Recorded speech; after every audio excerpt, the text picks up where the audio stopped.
আজকে হলো তৃতীয় সোমবার, আর তৃতীয় সোমবারের মধ্যে আমি জল ঢালতে গিয়েছিলাম গবড়াছড়া মন্দিরের মধ্যে। তো আজকে আমি গবড়াছড়া মন্দিরের মধ্যে গিয়েছিলাম আমার বাড়ির থেকে শুরু করে গবড়াছড়া মন্দির অব্দি খালি পায়ে হেঁটে।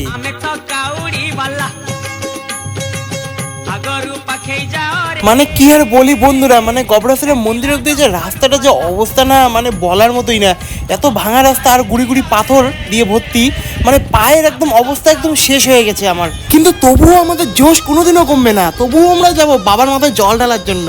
মন্দিরের এখানে এসে দেখি, দেখো একবার লাইনটা একবার তোমরা দেখতে পাচ্ছ, এই মাথা থেকে শুরু করে ওই মাথা অব্দি এত বড় লাইন ঢালার পর আমি একটা জিনিস দেখতে পারলাম যে আমরা পুণ্যার্থীরা এত দূর লাইন ঠেলে কষ্ট করার পর বাবার মাথায় জল ঢালতে পারছি, কিন্তু তবুও আমাদেরকে ঠিক মতো জল ঢালতে দেওয়া হচ্ছে না। ভিতরে জল ঢালার সঙ্গে সঙ্গে তারা একদম হাত টেনে একদম বাইরে বের করে দিচ্ছে। মানে কি আর বলি, এতটা পরিশ্রম খাটনি করার পরে এসে জলটাই যদি ঠিক মতো না ঢালতে পারি তাহলে কি লাভ? তো তোমরা যদি এটা নিয়ে কিছু বলতে চাও অবশ্যই কমেন্টের মধ্যে জানিয়ে দিও।